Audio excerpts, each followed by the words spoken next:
ito lang kanyang problema. Ito kanyang putol-putol o broken line. Ito. So, kita naman ninyo, yan po yung problema. No? Parang mag-jump yung ating tawag roller pag mag-print. Kaya nagkakaganito yung kanyang printout. Ayan. So, kita ninyo. Ayan po yung kanyang problema. So, ngayon, ang gagawin natin dito ay bubuksan natin itong ating Epson printer para matingnan ng loob. And then, kung ang pagbukas dito sa kanyang scanner, meron itong dalawang tornilyo sa ilalim. So, sa atin ay tinanggal ko na kanina. Ito. Yan. Isa at saka isa dito.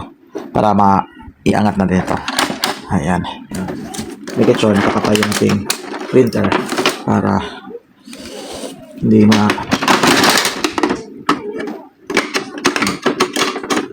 magkaroon ng short.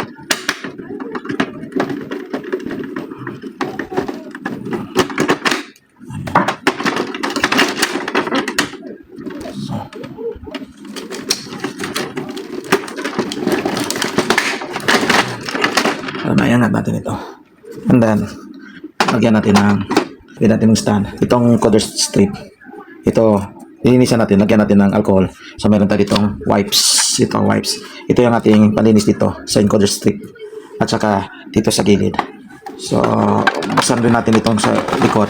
Bali sa gilid ng printer. Ayan. So, puputin natin ito. Ayan, at saka itong kanyang power supply para makuha natin ito. Okay.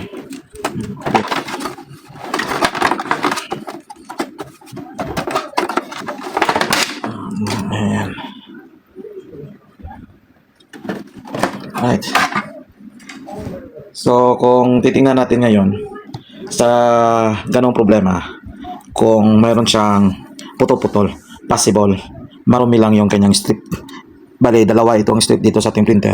Ito yung tinatawag nating encoder strip. Ito yung ating lilinisan. At itong encoder disc. Kung titingnan ninyo, kita ninyo mayroong dumi. So, ito yung possible reason kung bakit siya mag-jump tuwing mag-print. Lilinisan natin ito. Pagkatapos malinis, susubukan natin ulit kung mawawala na ba yung putol-putol or broken line. So, ito lang. Itong encoder disc at saka ito. Itong strips. Meron tayo dito ang alcohol. Bali, ito yung ating paninis. Tapos tissue. So, ang gagawin na natin dito ay itong tissue, lagyan natin ng konting alcohol. Ito. Bali, ganito.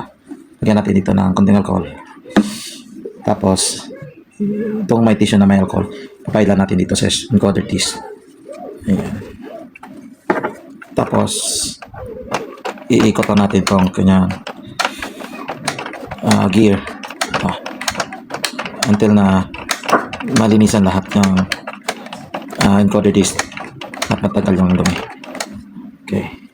So, tingnan niyo, sobrang dumi. Possible ito yung cause kaya magja-jump at magputo-puto yung kanyang printing. May broken line. So, kuha naman tayo ng malinis na tissue. Same process. So, lagyan natin ng alcohol. Ayan. And then, iikutin natin ulit.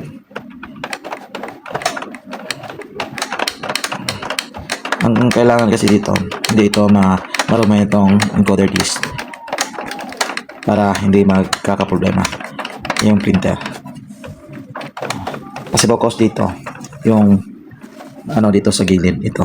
Mayroon kasi yung grasa. So, while printing, yung grasa ay didikit ito. So, kailangan din natin itong linisan dito. Ayan.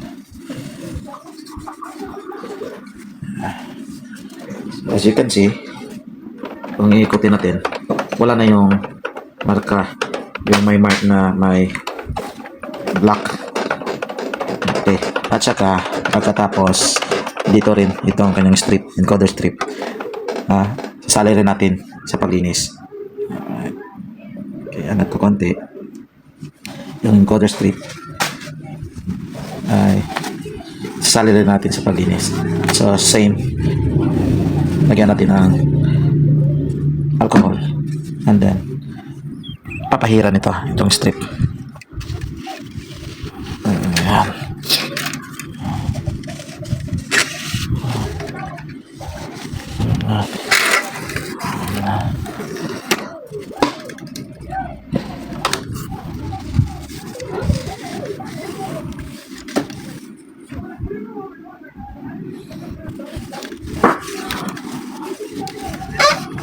Yeah.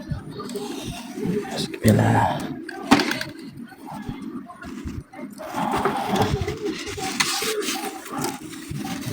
Ayan. So, bali, goods na. Nalinisan na natin.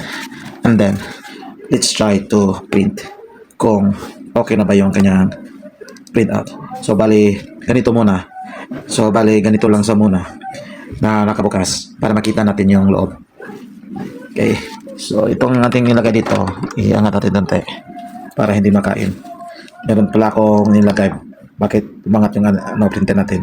Lagyan ko ng screwdriver para hahawak ito sa ating scanner.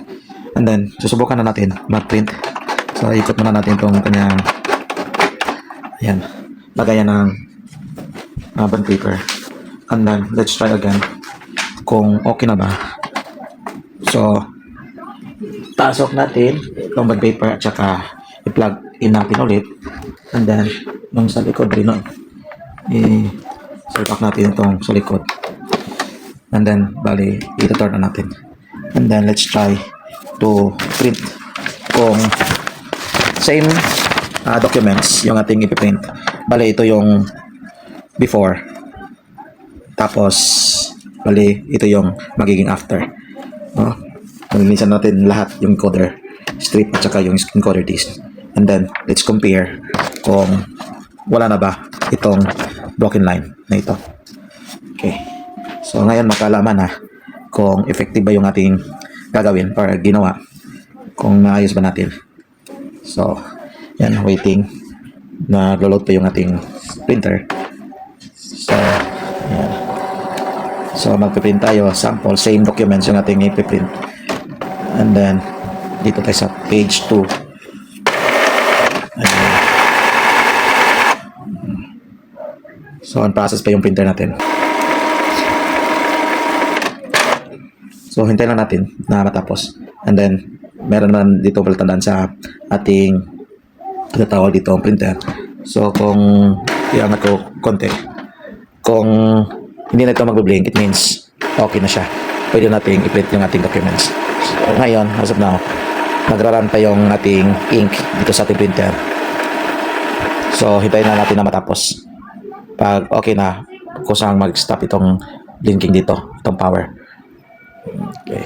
So, mga around minutes matapos yung cleaning. No? Tapos, pwede nating i-print yung ating documents. So, ayan. Okay na siya. Pwede nating i-print yung ating documents. So, ito yung ating i-print ngayon. So, page 2. Same documents yung ating i-print.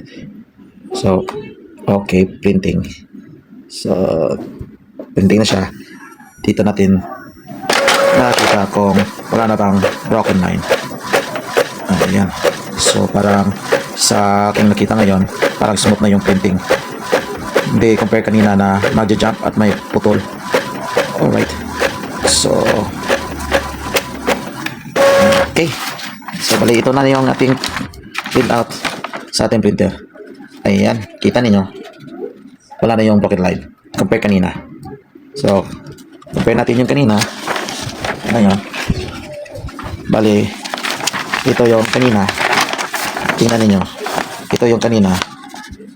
May broken line. Same content. Itong sa ngayon. Yan. So, before, kita ninyo, may broken line. And then, ito na yung after. Yan. So, para maklaro. Yan. Nakita ko. So, ito yung ngayon, after, at saka ito yung before. Ayan. So, may broken line. And then, pagkatapos nalinisan na natin, nag-print tayo, bali ito na yung resulta. So, okay na. Naayos na natin at na-fix na. So, ganun lang kadali at kasimple mag-fix pag merong problemang ganun.